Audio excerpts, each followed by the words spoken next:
નમસ્કાર મિત્રો, social work study guide ચેનલમાં ફરીથી આપ સૌનું હાર્દિક સ્વાગત છે।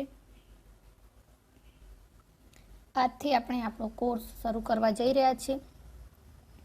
આજથી સિલેબસ પ્રમાણે દરેક ચેપ્ટર વાઇઝ દરેક પોઈન્ટનો વિડીયો બનાવવાનું ચાલુ થઈ ગયું છે। તો આજે આપણે MSWના સિલેબસના પહેલું યુનિટ સમાજશાસ્ત્ર અને વિભાવના, તેમાં પણ પહેલો પોઈન્ટ 1.1 સમાજશાસ્ત્રનો અર્થ અને વ્યાપ, સમાજશાસ્ત્ર એક સામાજિક વિજ્ઞાન તરીકે જોઈશું। તો ચલો મિત્રો શરૂ કરીએ। તો સૌથી પહેલાં આપણે આ લેક્ચરમાં શું જોઈશું એ જોઈ લઈએ। તો પહેલાં આપણે જોઈશું કે સમાજશાસ્ત્ર શા માટે ભણવું જરૂરી છે, તો એના હેતુઓ શું છે એ જોઈશું। પછી સમાજશાસ્ત્રનો અર્થ અને એનો વ્યાપ જોઈશું, વિજ્ઞાનોના પ્રકાર જોઈશું અને સમાજશાસ્ત્ર એક સામાજિક વિજ્ઞાન કઈ રીતે તે જોઈશું। તો ચલો, અને છેલ્લે તમારા માટે કેટલાક પ્રશ્નો છે તે પણ આપણે જોતા જઈશું। તો સૌથી પહેલાં આપણે જોઈએ કે સમાજશાસ્ત્ર શા માટે ભણવું જરૂરી છે સમાજ કાર્યના વિદ્યાર્થીઓ માટે। તો તેમાં હેતુઓ જોઈએ તો સૌથી પહેલાં છે સામાજિક ઘટનાઓ તપાસવી, સમજવી અને સમાજશાસ્ત્રીય વિભાવનાઓની સમજ મેળવવી। જો મિત્રો, સમાજ કાર્ય વિષય જે રહ્યો એ સમાજ સાથે જોડાયેલો વિષય છે। તમે MSW કરી લેશો પછી તમે કોઈને કોઈ ક્ષેત્રમાં જ્યારે નોકરી પર લાગશો કે તમારું કરિયર બનાવશો તો તમારે સમાજ રિલેટેડ જ કામ હશે। સમાજના લોકોની સમસ્યાઓ જાણી સમજી અને તેને દૂર કરવાનો પ્રયત્ન કરવાનો। તો તેમાં તમારે એના માટે સમાજની જે સામાજિક ઘટનાઓ છે તેને તપાસવી પડશે, તેને સમજવી પડશે। તો એના માટે તમારે સમાજશાસ્ત્રીઓની વિભાવનાઓ સમજવી બહુ જરૂરી બનશે। જેમ કે જ્ઞાતિ એટલે શું, કુટુંબ એટલે શું, વિવાહ એટલે શું, આંતર સંબંધો એટલે શું, એ બધી જ જે બાબતો છે એ બધી જ તમને સમાજશાસ્ત્રની અંદર જોવા મળશે। સમાજશાસ્ત્ર તમે ભણશો તો તમને એ બધી વિભાવનાઓની સમજ મળશે, એટલા માટે સમાજશાસ્ત્ર ભણવું જરૂરી છે। બીજું છે ભારતીય સમાજ અને તેમાં આવતા પરિવર્તનોનું વિશ્લેષણ કરવાની ક્ષમતા, કુશળતા વિકસાવી। હવે આપણે જ્યારે સમાજશાસ્ત્ર ભણીએ છીએ તો તેની અંદર તમારે એ પણ ભણવું બહુ જરૂરી બનશે કે સમાજની અંદર કેવા કેવા પરિવર્તનો આવે છે, એ પરિવર્તનો આવવાના પરિબળો કયા કયા છે, એ પરિવર્તનો સકારાત્મક છે, નકારાત્મક છે, એ બધી બાબતો તમારે જાણવી પડશે। અને એ જાણવા માટે, એનું વિશ્લેષણ કરવા માટેની જે કુશળતા છે એ પણ તમે સમાજશાસ્ત્ર ભણશો તો તેની સાથે તમારી અંદર એ કુશળતાઓ પણ કેળવાતી જશે। આગળ છે સંઘર્ષ અને પરિવર્તન વિશેની સમજ મેળવવી। તો મિત્રો, સંઘર્ષ અને પરિવર્તન બે અલગ બાબતો છે। તો એ બંનેની વચ્ચે શું ભેદ છે, શા માટે સંઘર્ષો ઉદ્ભવે છે, શું સંઘર્ષમાંથી પરિવર્તન દર વખતે જે થાય છે એ યોગ્ય જ છે કે નહીં, પરિવર્તન શું છે, એ દરેક બાબતોની માહિતી તમને સમાજશાસ્ત્રની અંદર મળશે। બીજું છે વ્યક્તિ જૂથના સમાજ જીવન, ક્રિયા, આંતરક્રિયા અને આંતર સંબંધોની સમજ મેળવવી। તો સમાજ કાર્ય તમે કરશો, પછી સમાજમાં કામ કરશો તો ત્યાં તમારી આજુબાજુમાં જે સમાજ જીવન છે, લોકો તમારી પાસે સેવાર્થી આવશે તો એમની જે ક્રિયા છે, પ્રતિક્રિયા છે, તેમની જે સમસ્યા છે એ સમસ્યા સાથે તેમની શું ક્રિયા, આંતરક્રિયાઓ છે, તેમના સેવાર્થીના સંબંધો કેવા છે, એ તમામ બાબતોની સમજ તમને હોવી જોઈએ, જે તમને સમાજશાસ્ત્રમાંથી મળશે। બીજું છે માનવીના પરસ્પરના આંતર સંબંધોનું મહત્વ, માનવીય જરૂરિયાતો અને તેની પૂર્તિ વિશે જાણો। હવે કોઈ સેવાર્થી આપણી પાસે આવ્યો તો એ સેવાર્થીની જે સમસ્યા છે એ સમસ્યાનું મૂળ જાણવા માટે તમારે એ જાણવું બહુ જરૂરી બની જાય છે કે એ વ્યક્તિના પરસ્પરના આંતર સંબંધો કેવા છે, એની જરૂરિયાતો શું છે, એ વ્યક્તિની ખરેખર જરૂરિયાતો શું છે, સમાજના લોકોની શું જરૂરિયાતો છે અને તેની પૂર્તિ કઈ રીતે કરી શકાય તે તમારે જાણવું પડે। અને એ જાણવા માટે સમાજશાસ્ત્ર જાણવું પડે, કેમ કે સમાજ કાર્ય ભણતી વખતે સમાજશાસ્ત્ર એકદમ પાયાનો બેઝ છે। તમે સમાજશાસ્ત્ર ભણશો તો તમે સમાજ એટલે શું, સમાજમાં કેવી સમસ્યાઓ છે, એ બધી બાબતોની તમને જાણ થશે અને સમાજનું જ્ઞાન તમને પ્રાપ્ત થશે, પછી જ તમે સમાજ કાર્ય કરી શકશો। છેલ્લો પોઈન્ટ છે કે સામાજિક વ્યવસ્થા, સંસ્કૃતિ, સામાજિક મૂલ્યો અને સામાજિક સંસ્થાઓની સમજ. હવે તમે MSW કરી લીધું અને પછી તમે સમાજની અંદર કોઈ પણ કાર્ય કરવા જાઓ છો એઝ અ સોશિયલ વર્કર, તો તમને સમાજ વ્યવસ્થા શું છે, સમાજ કઈ રીતે બનેલો છે, સમાજ જે તે સમાજની શું સંસ્કૃતિ છે, એના મૂલ્યો શું છે, એ બધી તમને ખબર ના હોય તો તમારી ત્યાં સ્વીકૃતિ પણ ના થાય અને તમે ત્યાં ચોક્કસ પ્રકારનું સમાજશાસ્ત્ર ના કરી શકો. તમે સેવાર્થીની સમસ્યાઓનું સમાધાન ના કરી શકો, કેમ કે તમને સમાજ વિશે, સમાજના મૂલ્યો વિશે કશી ખબર જ નથી. તો તમારે જ્યારે સમાજ કાર્ય કરવું હોય ત્યારે તમારે સમાજ કાર્ય પહેલાં પણ કેટલાક સામાજિક વિજ્ઞાનોને ભણવા પડે અને તેમાં સૌથી પહેલું છે સમાજશાસ્ત્ર. તમે સમાજશાસ્ત્ર ભણશો તો જ તમે સમાજ વ્યવસ્થા, તેની સંસ્કૃતિ, તેના સામાજિક મૂલ્યો, તેની સામાજિક સંસ્થાઓ વગેરે વિશેની માહિતી મેળવી શકશો. એટલા માટે આપણા માટે સમાજશાસ્ત્ર ભણવું બહુ જરૂરી છે. ચલો આગળ જોઈએ. સમાજશાસ્ત્રની વાત આવે મિત્રો અને ઓગસ્ટ કોમની વાત ના આવે તો જ નવાઈ. સમાજશાસ્ત્ર, અહીંયા જે તમને ફોટો દેખાઈ રહ્યો છે આ ઓગસ્ટ કોમનો ફોટો છે. ઘણીવાર એવું બનતું હોય છે મિત્રો કે આપણે અત્યાર સુધી જ્યારે ભણતા આવ્યા છીએ તો આપણને શું કહેવાય, તેનું બેઝિક નોલેજ હોય છે, આપણને તેનું થિયરિકલ નોલેજ હોય છે કે સમાજશાસ્ત્રના પિતા ઓગસ્ટ કોમ છે, તેમણે સમાજશાસ્ત્રની શોધ કરી વગેરે. પણ આપણે ઓગસ્ટ કોમને જોયા નથી હોતા, તેમની તસવીર જોઈ નથી હોતી. એવા તો ઘણા બધા સમાજશાસ્ત્રીઓ હોય છે. તો ઘણી વખત શું થાય છે કે બધાની વ્યાખ્યા આ સમાજશાસ્ત્રીમાં ભળી જાય, આની આમાં ભળી જતી હોય છે, ક્યારેક નામમાં અદલા બદલી થઈ જતી હોય છે અને પછી કેટલીક વખત તો આપણા માટે યાદ રાખવું મુશ્કેલ બની જાય છે કે કોણ છે ઓગસ્ટ કોમ, કોણ ઇમાઇલ દુર્ખીમ, કોણ જોન્સન. તો વૈજ્ઞાનિક એવું તારણ છે કે તમને 80% વસ્તુ જોઈને ખબર પડે છે, ચિત્ર સ્વરૂપે અથવા વિડીયો સ્વરૂપે, ઇમેજિંગ કરીને. બાકીનું જે છે એ તમને વાંચીને અથવા સાંભળીને એવું યાદ રહે છે.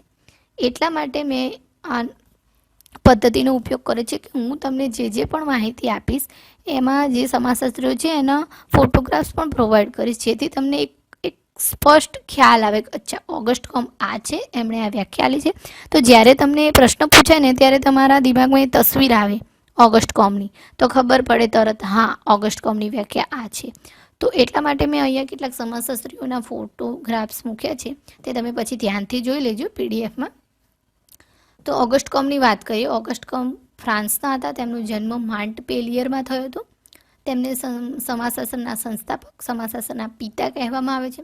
હવે સમાજશાસ્ત્રના પિતા કેમ કહેવામાં આવે છે એવો પ્રશ્ન પણ થાય. તો એના માટે એક નાની એવી કથા છે કે જ્યારે ફ્રાન્સની અંદર સામાજિક આંધાધૂંધી ફેલાયેલી હતી ત્યારે ઓગસ્ટ કોમને એવું થયું કે અન્ય પ્રાકૃતિક વિજ્ઞાનીઓની જેમ સામાજિક જીવનનો અભ્યાસ પણ એક વૈજ્ઞાનિક પદ્ધતિથી થવો જોઈએ. તે સમયે સમાજશાસ્ત્રનો અભ્યાસ એકદમ ચાલુ રીતે થતો હતો. લોકોની પાસે એવું ચોક્કસ મેથડ કે પદ્ધતિ નથી વૈજ્ઞાનિક કે સમાજનો અભ્યાસ કરી શકાય. તો ત્યારે ઓગસ્ટ કોમને એવો વિચાર આવ્યો કે બીજા વિજ્ઞાનીઓની જેમ સમાજશાસ્ત્રનો પણ એક વૈજ્ઞાનિક પદ્ધતિથી અભ્યાસ થવો જોઈએ. અને એટલા માટે તેમણે સમાજશાસ્ત્રની શોધ કરી, કેટલીક એવી પદ્ધતિઓ શોધી જેના કારણે તેનો વૈજ્ઞાનિક અને તાર્કિક દ્રષ્ટિકોણથી અભ્યાસ કરી શકાય. એટલા માટે સૌ પ્રથમ વૈજ્ઞાનિક દ્રષ્ટિબિંદુથી સમાજને વસ્તુલક્ષી રીતે સમજવાનો પ્રયત્ન કર્યો હોય તો એ છે ઓગસ્ટ કોમ્ટ. હવે તેમણે સમાજશાસ્ત્રનું પહેલું નામ જે આપ્યું હતું એ છે સામાજિક ભૌતિકતા, એટલે કે સોશિયલ ફિઝિક્સ. પરંતુ તેમના કેટલાક અનુયાયીઓ અને સમય જતાં તેમનું પોતાનું પણ ઊંડાણથી વિચારપૂર્વક વિચારતા તેમને એવું લાગ્યું કે સામાજિક ભૌતિકતા શબ્દ યોગ્ય નથી. તેથી તેમણે 1938માં સમાજશાસ્ત્ર, જેને આપણે ઇંગ્લિશમાં સોશિયોલોજી કહીએ છીએ, તે નામ આપ્યું. અને તેમનું સમાજશાસ્ત્રમાં બહુ ઊંડું યોગદાન છે, બહુ ઘણું યોગદાન છે. તેમણે ખાસ કરીને પોઝિટિવ ફિલોસોફી નામની ગ્રંથ શ્રેણી 6 ભાગમાં પાડી છે. તે 1830થી 1842 સુધી એમણે એ સમયગાળા દરમિયાન પોઝિટિવ ફિલોસોફી નામની એક ગ્રંથ શ્રેણી બહાર પાડી, જે 6 ભાગમાં છે ને તેમાં તેમણે સમાજશાસ્ત્રની વિસ્તૃત માહિતી આપી છે. તો હવે આપણે સમાજશાસ્ત્રની ઉત્પત્તિની વાત કરશું. મિત્રો, શિક્ષણના ક્ષેત્રમાં કોઈ પણ શબ્દ એમનેમ નથી હોતો. દરેકે દરેક શબ્દનો એક અર્થ હોય છે. જ્યાં સુધી આપણે જે તે સમાજશાસ્ત્રીઓ, જે તેના વિદ્વાનો છે, તેમણે તેનો અર્થ જે આપ્યો છે એને આપણે ના સમજીએ ત્યાં સુધી તે અર્થપૂર્ણ નથી બનતું. તો સમાજશાસ્ત્ર એટલે કે સોશિયોલોજી શબ્દ શા પરથી આવ્યો છે, શેના પરથી આવ્યો છે, કયા બે શબ્દોનો બનેલો છે અને તે કઈ રીતે અર્થપૂર્ણ બને છે એ આપણે જોઈએ. સમાજશાસ્ત્રને અંગ્રેજીમાં સોશિયોલોજી કહે છે. સોશિયોલોજી શબ્દની ઉત્પત્તિ લેટિન ભાષાના સોશિયસ અને ગ્રીક ભાષાના લોજસ શબ્દથી સમજી શકાય છે. આપણે આ ચાર્ટ પ્રમાણે જોઈએ તો અહીંયા આપ્યું છે સોશિયસ એ લેટિન શબ્દ છે, લોજસ એ ગ્રીક શબ્દ છે. સોશિયસનું અંગ્રેજીમાં સોશિયો થયું, જ્યારે લોજસનું અંગ્રેજીમાં લોજી થયું. લોજી એટલે તર્ક. સોશિયોનો ગુજરાતી અર્થ આપણે જોઈએ તો સમાજ સાથે સંકળાયેલું, જ્યારે લોજીનો ગુજરાતી અર્થ જોઈએ તો જ્ઞાન, વિજ્ઞાન અથવા નો અભ્યાસ. તો વ્યુત્પત્તિની દ્રષ્ટિએ આપણે એમ કહી શકીએ કે સમાજશાસ્ત્ર એટલે સમાજ સાથે સંબંધિત હકીકતોનું વૈજ્ઞાનિક અધ્યયન. એક સામાજિક વિજ્ઞાન તરીકે સમાજશાસ્ત્રના અભ્યાસનું કેન્દ્રબિંદુ માનવીનું સમાજ જીવન છે.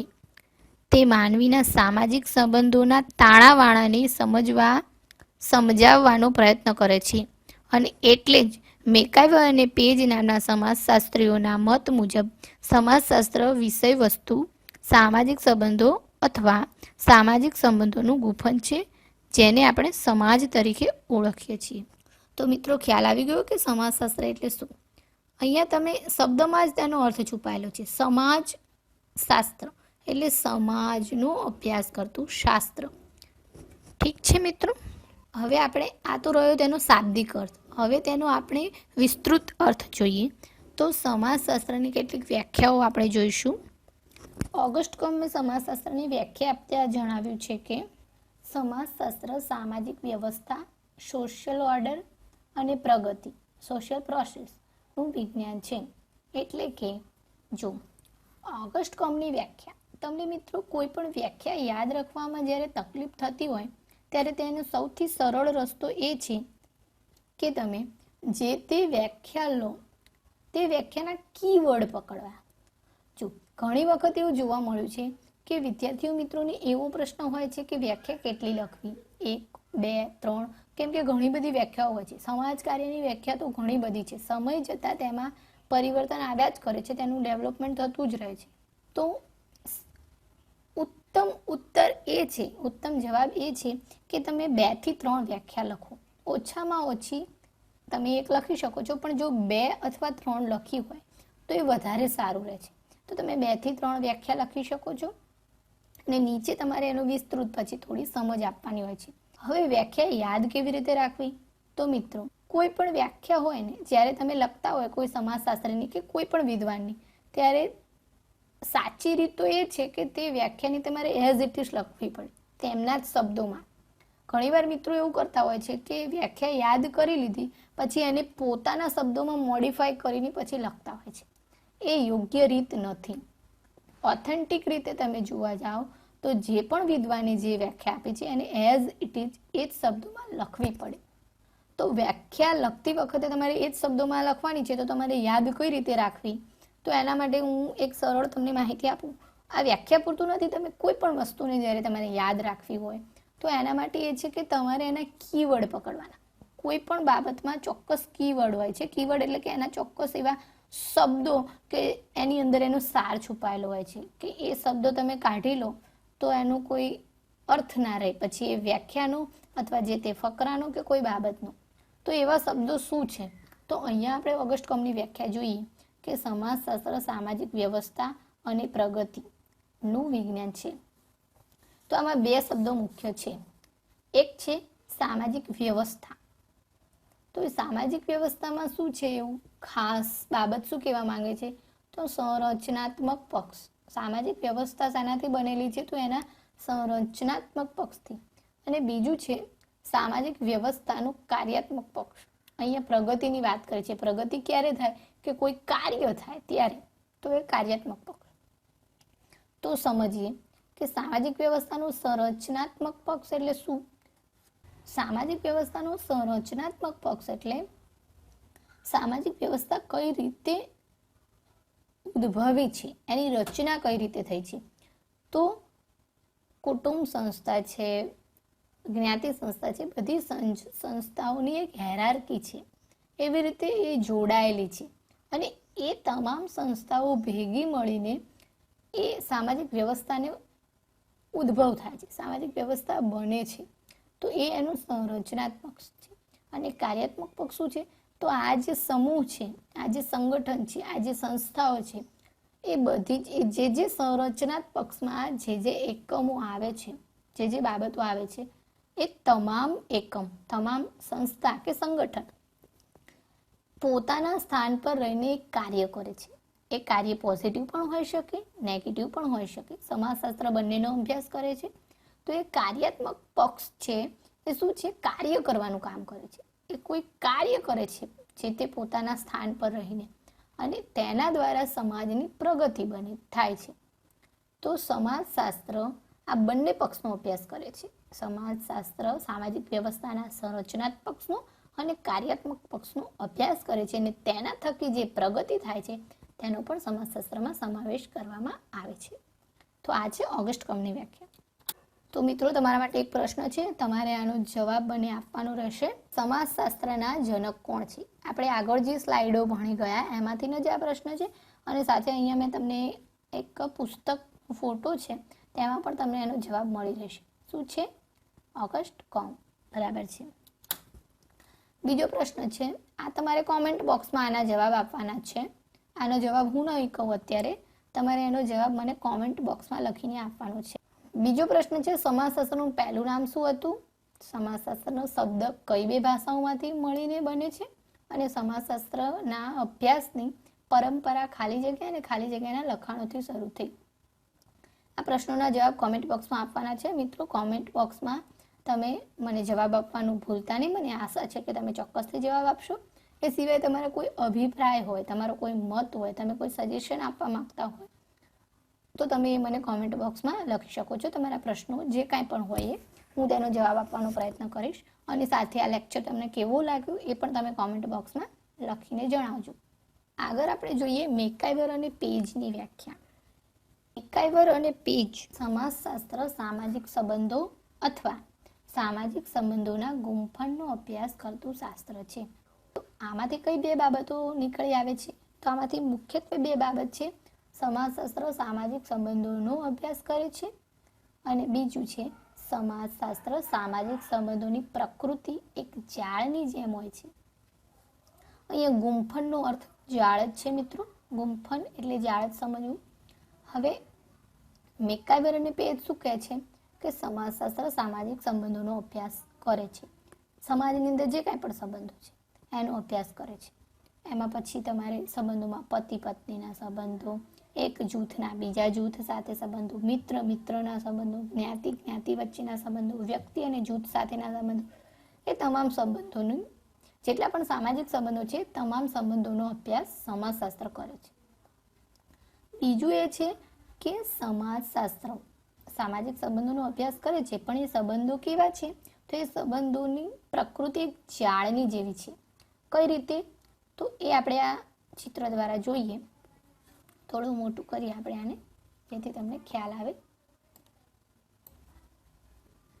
અહીંયા આપી છે સંબંધોની જાળ. હિન્દીમાં છે મિત્રો, પણ હું તમને ગુજરાતીમાં સમજાવી દઉં છું.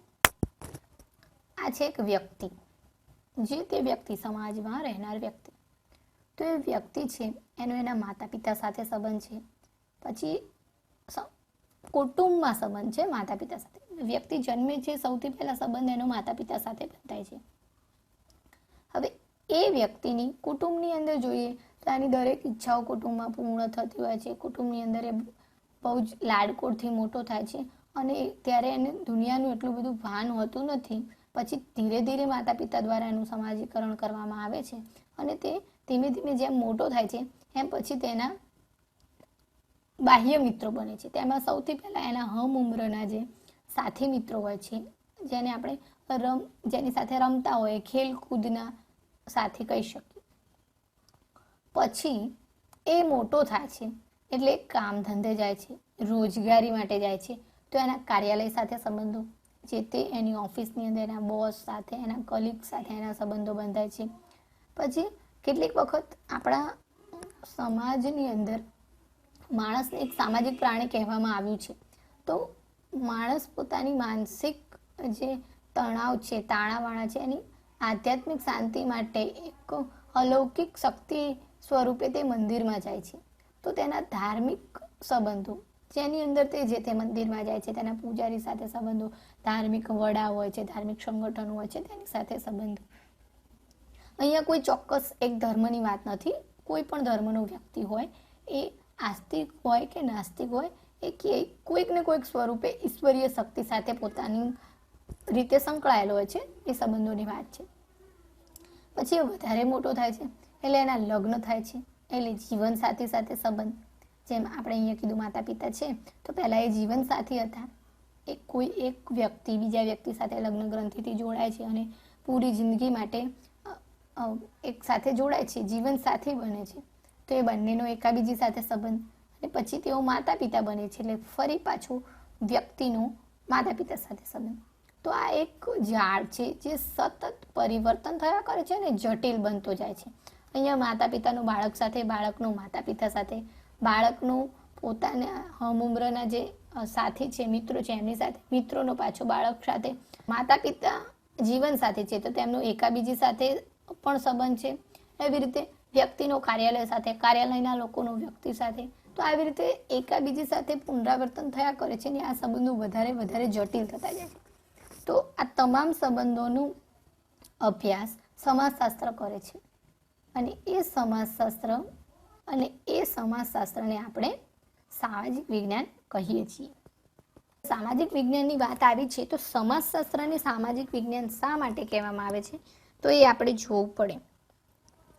તો એના માટે આપણે જોઈએ તો વિદ્યાર્થી મિત્રો, અહીં એક બાબત એ પણ સ્પષ્ટ કરવી જરૂરી છે કે જ્યારે આપણે વિજ્ઞાન શબ્દ બોલીએ છીએ ત્યારે તેમાં બે પ્રકારના વિજ્ઞાનોનો સમાવેશ થાય છે. એક ભૌતિક કે પ્રાકૃતિક વિજ્ઞાન, બીજું છે સામાજિક વિજ્ઞાન. ભૌતિક વિજ્ઞાનોમાં પદાર્થ વિજ્ઞાન, રસાયણ વિજ્ઞાન, ભૂશાસ્ત્ર, અવકાશ વિજ્ઞાન વગેરેનો સમાવેશ થાય છે. જ્યારે સામાજિક વિજ્ઞાનોમાં સમાજશાસ્ત્ર, અર્થશાસ્ત્ર, માનસશાસ્ત્ર, રાજ્યશાસ્ત્ર વગેરેનો સમાવેશ થાય છે. અહીં એક સામાજિક વિજ્ઞાન તરીકે સમાજશાસ્ત્ર વિશે આપણે સમજીશું. હવે સમાજશાસ્ત્રને સામાજિક વિજ્ઞાન શા માટે કહેવામાં આવે છે, તો એ પણ આપણે આગળની વ્યાખ્યામાં જોયું. એ સાથે આગળ પણ કેટલાક સમાજશાસ્ત્રની વ્યાખ્યા આવશે જે આપણે જોઈશું. એમાં તેમણે સ્પષ્ટ રીતે કહ્યું છે કે સમાજશાસ્ત્ર એ સામાજિક વિજ્ઞાન છે.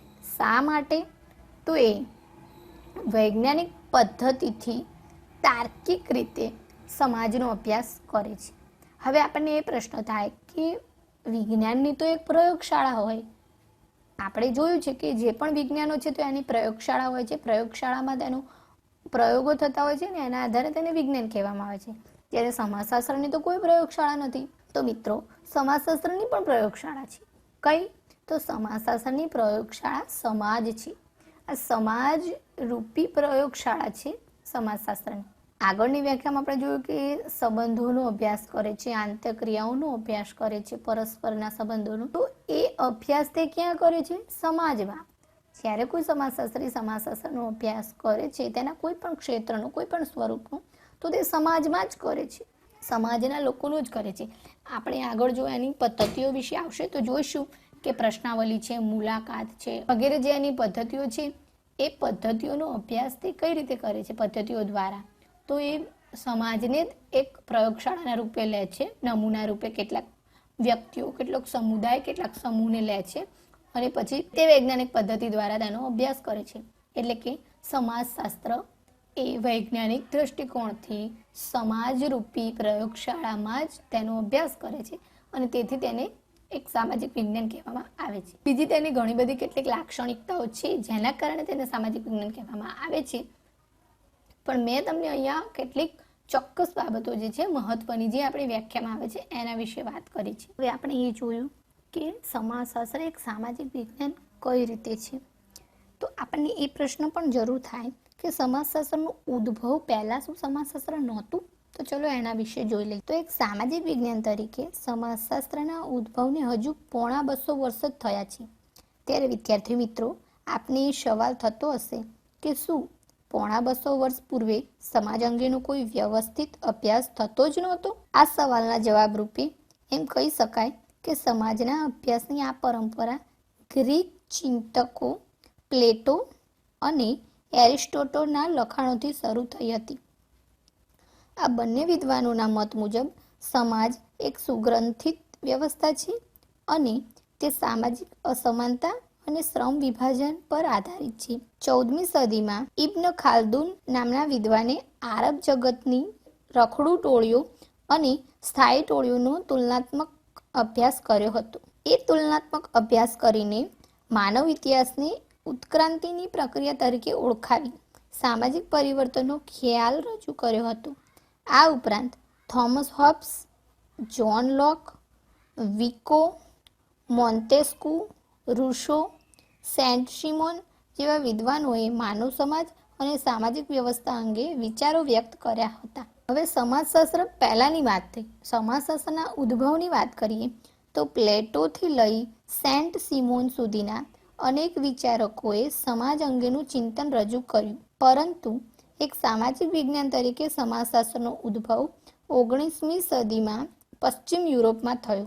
18મી અને 19મી સદીમાં પશ્ચિમ યુરોપમાં આવેલા ઝડપી સામાજિક પરિવર્તનો, નવજાગૃતિ, ઇંગ્લેન્ડમાં થયેલી ઔદ્યોગિક ક્રાંતિ અને ફ્રાન્સની રાજ્ય ક્રાંતિ જેવા પરિબળોએ સમાજશાસ્ત્રના ઉદ્ભવના બીજ રોપ્યા. ઔદ્યોગિક ક્રાંતિને કારણે નવા ઉદ્યોગો સ્થપાવા લાગ્યા અને શ્રમજીવી વર્ગના શોષણની સમસ્યા ઊભી થઈ. ફ્રાન્સમાં લુઈ રાજાઓની અન્યાયી શાસન વ્યવસ્થાને કારણે સામાજિક અવ્યવસ્થાની સ્થિતિ ઊભી થઈ. વળી નવી વૈજ્ઞાનિક શોધખોળોને પરિણામે જુદા જુદા રાષ્ટ્રો એકબીજાના સંપર્કમાં આવવા લાગ્યા. આવી પરિસ્થિતિમાં વૈજ્ઞાનિક દ્રષ્ટિબિંદુથી સમાજના વસ્તુલક્ષી અભ્યાસની આવશ્યકતા ઊભી થઈ.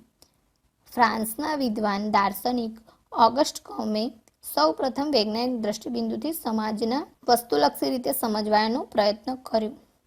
કુદરતી ઘટનાઓની જેમ સમાજમાં બનતી ઘટનાઓને પણ વૈજ્ઞાનિક રીતે અભ્યાસ થઈ શકે તેવું તેમને લાગ્યું, જેના વિશે આપણે આગળ પણ જોયું.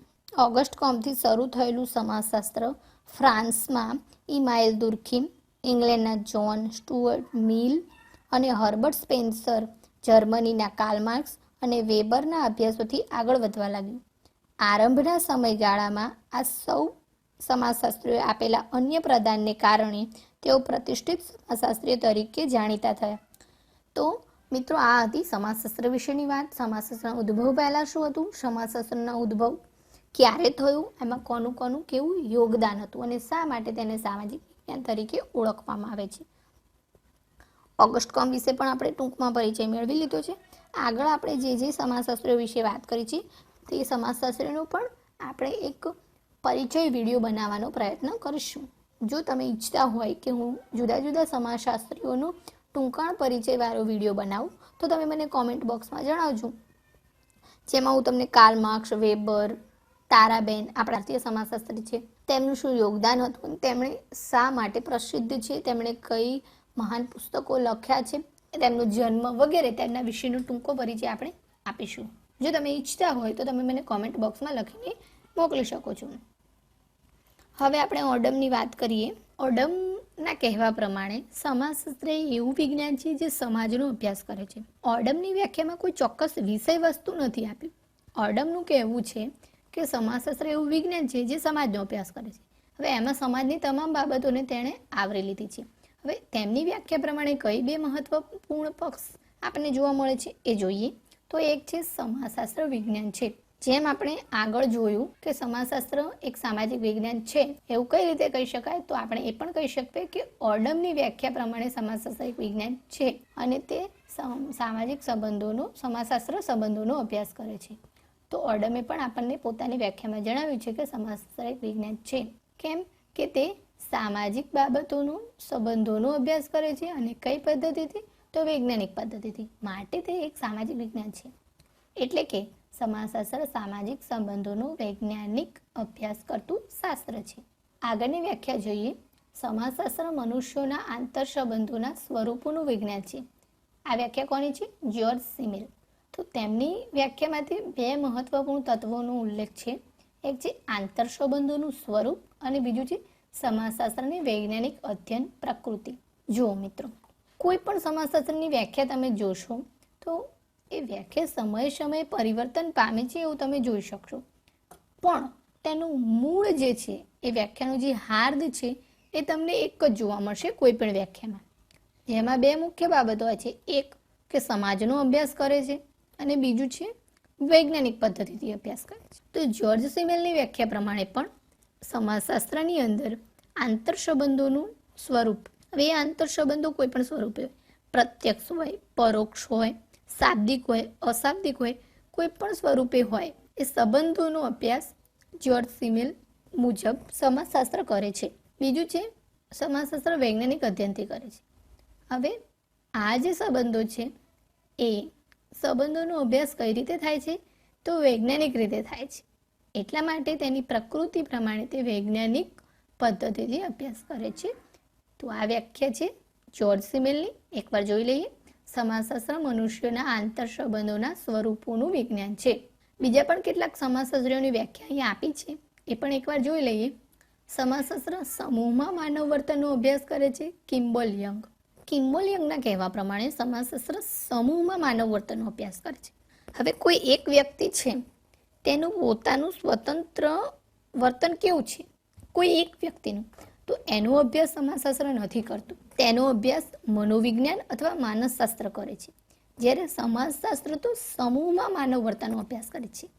કેમ કે સમાજશાસ્ત્ર સમાજનો અભ્યાસ કરે છે અને સમાજ કોઈ એક વ્યક્તિથી નથી બનતો. તો સમૂહની વાત કરીએ તો નાનામાં નાનો સમૂહ બે વ્યક્તિનો બનેલો હોય છે.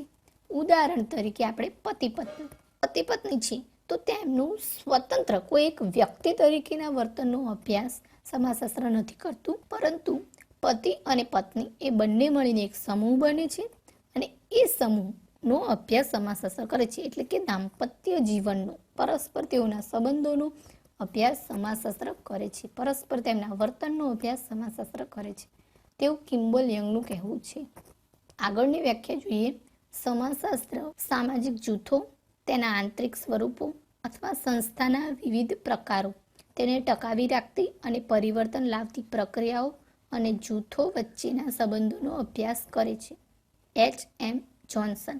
આ વ્યાખ્યામાં તેમણે બહુ ક્લિયર કીધું છે કે સમાજશાસ્ત્ર શાનો અભ્યાસ કરે છે. જોઈએ. પહેલું છે કે સમાજશાસ્ત્ર સામાજિક જૂથોનો અભ્યાસ કરે છે, જેની અંદર આપણે કુટુંબ સંસ્થા છે, એક જૂથ છે, મિત્ર જૂથ છે, ધાર્મિક જૂથ છે, આર્થિક જૂથ છે, કોઈ પણ જૂથ તમે લઈ લો, એનો અભ્યાસ કરે છે. હવે તે જૂથોના આંતરિક સ્વરૂપો અથવા તો સંસ્થાના વિવિધ પ્રકારોનો અભ્યાસ કરે છે. હવે કુટુંબ સંસ્થા છે તો એના પ્રકાર છે કે સંયુક્ત કુટુંબ, વિભક્ત કુટુંબ. તો કોઈ પણ સંસ્થા કે જૂથ છે તો તે જે સ્વરૂપે છે એ સ્વરૂપ, તેના પ્રકારો વગેરેનો અભ્યાસ સમાજશાસ્ત્ર કરે છે. ત્રીજું છે કે તે સંસ્થાને ટકાવી રાખનાર અને તેમાં પરિવર્તન લાવનાર પ્રક્રિયાનો અભ્યાસ કરે છે. કોઈ પણ સંસ્થા છે તે શા માટે ટકી રહી છે, તેના કયા પરિબળો છે, તેનો અભ્યાસ કરે છે અને તેમાં પરિવર્તન આવે છે તો એ પરિવર્તનનો પણ અભ્યાસ કરે છે, તેના પરિબળોનો પણ અભ્યાસ કરે છે. આપણે સૌ જાણીએ છીએ કે પરિવર્તન સંસારનો નિયમ છે. તો કોઈ સંસ્થા ટકી રહી છે પણ એઝ ઇટ ઇઝ હંમેશા એ ટકી નથી રહેતી. તેમાં ધીમી ગતિએ અથવા ઝડપી ગતિએ કોઈ પણ રીતે પરિવર્તન તો આવ્યા જ કરે છે. તો એ પોતાના સ્વરૂપે ટકી રહી છે એ પણ, અને એમાં આવતા પરિવર્તનો બંનેનો અભ્યાસ સમાજશાસ્ત્રમાં કરવામાં આવે છે. બીજું છે કે જૂથો વચ્ચેના સંબંધનો અભ્યાસ. હવે કોઈ બે જૂથ છે તો જેમાં આપણે આગળ કીધું કે વ્યક્તિ વચ્ચેના વર્તનનો અભ્યાસ, સમૂહનો અભ્યાસ, એવી રીતે બે જૂથ, એ સમુદાય છે બે જુદા જુદા, એક જૂથ બીજું જૂથ, બે સમૂહનો અરસપરસ જે સંબંધ છે એનો અભ્યાસ પણ સમાજશાસ્ત્રમાં કરવામાં આવે છે. આગળ જોઈએ વિદ્યુત જોશીની વ્યાખ્યા. આ આપણા માટે બહુ જરૂરી વ્યાખ્યા બની જાય છે, કારણ કે વિદ્યુત જોશી આપણા ભારતીય સમાજશાસ્ત્રી છે. તો ચલો એમની વ્યાખ્યા જોઈએ. તેમની વ્યાખ્યા પ્રમાણે સમાજશાસ્ત્ર માનવીય સામાજિક વ્યવહારોનો વૈજ્ઞાનિક અભ્યાસ કરે છે. વ્યક્તિગત અને સામૂહિક આંતરક્રિયાઓની પ્રક્રિયા, પારસ્પરિક સંબંધો તથા વ્યક્તિગત વ્યવહારો પર સામૂહિક વ્યવહારોને અસરોનો તે અભ્યાસ કરે છે. આગળ જેમ કિમ્બોલેનમાં સમૂહની વાત કરી તે વિદ્યુત જોશીની વ્યાખ્યામાં આપણે વ્યક્તિગત બાબતની માહિતી જોવા મળે છે, વાત જોવા મળે છે. સમાજશાસ્ત્ર માનવીય સામાજિક વ્યવહારોનો વૈજ્ઞાનિક અભ્યાસ કરે છે. મનુષ્યના સમાજની અંદર જે માનવીય, એક માનવીના બીજા માનવી સાથે માનવીય સામાજિક વ્યવહારો જે છે એનો વૈજ્ઞાનિક અભ્યાસ કરે છે. બીજું છે કે સમાજશાસ્ત્ર વ્યક્તિગત અને સામૂહિક આંતરક્રિયાઓની પ્રક્રિયા, કોઈ એક વ્યક્તિની અન્ય જૂથ સાથે, સમૂહ સાથેની આંતરક્રિયા અને સમૂહની વ્યક્તિ સાથેની આંતરક્રિયા, પરસ્પરની આંતરક્રિયા, તેનો અભ્યાસ કરે છે. પારસ્પરિક સંબંધો તથા વ્યક્તિગત વ્યવહારો પર સામૂહિક વ્યવહારોની અસરોનો તે અભ્યાસ કરે છે. ઉદાહરણ તરીકે કોઈ એક વ્યક્તિ છે, તે કોઈ જગ્યા પર કામ કરી રહ્યું છે, નોકરી કરી રહ્યું છે, તો એ વ્યક્તિની વ્યક્તિગત વ્યવહાર એ સમૂહ સાથે કેવો છે, એ પોતાની ઓફિસના લોકો સાથે, કલીગ સાથે કઈ રીતે વર્તન કરે છે, અને બીજું છે કે સમૂહનો વ્યક્તિ સાથે કેવું સંબંધ છે, પારસ્પરિક સંબંધ. તો એ બંનેનો અભ્યાસની અસરો વ્યક્તિ પર શું પડે છે, સમાજ પર શું પડે છે, તેનો અભ્યાસ સમાજશાસ્ત્ર કરે છે.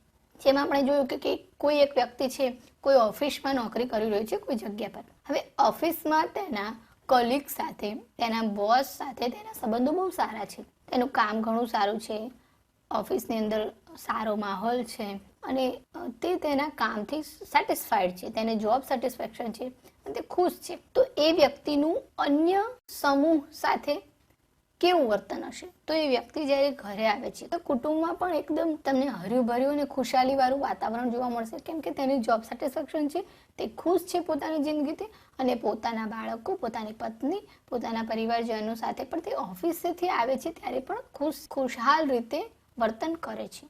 જ્યારે એનું આપણે ઉલટું કરીએ કે કોઈ વ્યક્તિની જોબ સેટિસ્ફેક્શન નથી, તેને બહુ સ્ટ્રેસ મળે છે, તેની કામની જગ્યા પર આજુબાજુના લોકો સાથે એને સતત સંઘર્ષમાં રહે છે, તેના બોસ સાથે એના સારા સંબંધો નથી, તો આખો જે એનો કામકાજનો સમૂહ છે, ત્યાંનું વાતાવરણ, ત્યાંના લોકો તેની સાથે વ્યક્તિના પોતાના આંતર સંબંધો સંઘર્ષપૂર્ણ રહે છે. તો એવું વ્યક્તિ જ્યારે કુટુંબમાં જશે પોતાના પરિવાર સાથે, તો ત્યાં પણ તેની અંદર એક ચીડિયાપણું જોવા મળશે, એક ગુસ્સો જોવા મળશે, એ પોતાની જિંદગીથી નાખુશ હશે, હતાશ હશે. એવા સંબંધો તેના કુટુંબ સાથે, પોતાના પરિવાર સાથે હશે. તો વિદ્યુત જોશી પ્રમાણે પારસ્પરિક સંબંધો તથા વ્યક્તિગત વ્યવહારો પર સામૂહિક વ્યવહારોની અસરોની તે તપાસ કરે છે. એટલે વ્યક્તિના સમૂહ, જે તે સમૂહ સાથેના વ્યવહારો અને સમૂહની વ્યક્તિ પર જે થાય છે અસર, તેનો અભ્યાસ સમાજશાસ્ત્ર કરે છે તેવું વિદ્યુત જોશીને કહેવું છે. આગળ જોઈએ, આપણા માટે અહીંયા બીજો એક પ્રશ્ન છે. એક સામાજિક વિજ્ઞાન તરીકે સમાજશાસ્ત્રના અભ્યાસનું કેન્દ્રબિંદુ ખાલી જગ્યાનું સમાજ જીવન છે. અહીંયા તમને આ ફોટા પરથી મિત્રો આઈડિયા આવી જશે શું છે તેનું કેન્દ્રબિંદુ. તો જવાબ છે માનવી. એક સામાજિક વિજ્ઞાન તરીકે સમાજશાસ્ત્રના અભ્યાસનું કેન્દ્રબિંદુ માનવીનું સમાજ જીવન છે. બીજો પ્રશ્ન છે, સામાજિક વિજ્ઞાન તરીકે સમાજશાસ્ત્રનો ઉદ્ભવ 19મી સદીમાં ખાલી જગ્યામાં થયો. તમને નીચેના ઓપ્શનમાંથી તેનો જવાબ મળી જશે. શું છે? પશ્ચિમ યુરોપ. તો આજના લેક્ચરમાં આપણે શું શીખ્યા? સમાજશાસ્ત્રનો શાબ્દિક અર્થ, સમાજશાસ્ત્રની વિભિન્ન પરિભાષાઓ, સમાજશાસ્ત્ર એક સામાજિક વિજ્ઞાન તરીકે. તો આપણે કેટલાક જે સમાજશાસ્ત્રીઓની વાત કરીએ તેમના ફોટોગ્રાફ્સ તમને અહીં જોવા મળશે. આપણા ભારતીય સમાજશાસ્ત્રી જે છે વિદ્યુત જોશી છે, ઓર્ડમ, કિમ્બોલિયમ અને જ્યોર્જ સિમિલ. તમે પછી પીડીએફમાં આમના ફોટો જોઈ લેજો ધ્યાનથી, એટલે તમને ખ્યાલ આવી જશે. બીજા અન્ય સમાજશાસ્ત્રીઓ પણ છે. ઇમાઇલ દુર્કીમ ફ્રાન્સના છે, જોન સ્ટુઅર્ટ મિલ ઇંગ્લેન્ડના છે, હર્બર્ટ સ્પેન્સર ઇંગ્લેન્ડના છે, કાર્લ માર્ક્સ જર્મનીના અને વેબર જર્મનીના. આપણે તમે એકવાર ધ્યાનથી જોઈ લેજો એટલે આપણને ખ્યાલ આવી જાય. બહુ બધા મહાન સમાજશાસ્ત્રીઓ છે. તો આજના લેક્ચર પછી તમારા માટે એક પ્રશ્ન છે કે સમાજશાસ્ત્રનો અર્થ અને પરિભાષા જણાવો. આનો જવાબ તમારે મને કોમેન્ટ બોક્સમાં આપવાનો રહેશે. મને પૂરી આશા છે કે તમે ચોક્કસથી મને જવાબ કોમેન્ટ બોક્સમાં આપશો. મિત્રો, મેં આજનો જે લેક્ચર લીધો છે એના પરથીનો જ આ પ્રશ્ન છે. તમે પૂરો લેક્ચર એકવાર ધ્યાનથી જોશો તો તમને ચોક્કસથી તેનો જવાબ આપવા માટે સક્ષમ બનશો. તો મિત્રો, તમને મારા લેક્ચરની પીડીએફ મારા ફેસબુક પેજ પરથી મળી જશે. મારું ફેસબુક પેજ છે. તમે સોશિયલ વર્ક સ્ટડી ગાઈડ કરીને મારા પેજ પર જઈ શકો છો. ડિસ્ક્રિપ્શનમાં તેની લિંક તમને આપેલી છે. અહીંયા ક્લિક કરીને તમે એને લાઈક કરી દેજો, જેથી તમને મારા દરેક લેક્ચરની PDF મળી રહેશે મિત્રો. તો હજુ સુધી આપે મારી ચેનલને જો સબસ્ક્રાઈબ ના કરી હોય તો પ્લીઝ સબસ્ક્રાઈબ કરો. તમને તમારી સ્ક્રીન પર આ રીતનું દ્રશ્ય દેખાશે. તેમાં જે લાલ બટન છે ત્યાં ક્લિક કરો એટલે તમે સબસ્ક્રાઈબ કરો અને બાજુમાં અહીંયા બેલ આઇકોન આપેલો હશે તેના પર ક્લિક કરજો, જેથી મારા નવા વિડીયોની તમામ નોટિફિકેશન તમને તમારા મોબાઈલ પર મળી રહે. તો મિત્રો, મારો આ લેક્ચર જોવા બદલ આપ સૌનો ખૂબ ખૂબ આભાર. તમને મારો લેક્ચર કેવો લાગ્યો મને પ્લીઝ કમેન્ટમાં જણાવજો. અને ખાસ મિત્રો, જરૂરિયાતવાળા મિત્રોને વિડીયો શેર કરવાનું ભૂલતા નહીં મિત્રો. તેમની પણ મદદ થઈ શકશે અને તે પણ ઘરે બેઠા વધારે સારી રીતે સમાજશાસ્ત્રનો અભ્યાસ કરી શકશે, સમાજ કાર્યનો અભ્યાસ કરી શકશે. તો મિત્રો, ઝડપથી જરૂરિયાતવાળા મિત્રોને શેર જરૂર કરજો. અને વિડીયોની PDF તદ્દન ફ્રી છે, જે તમને ફેસબુક પેજ પરથી મળી રહેશે.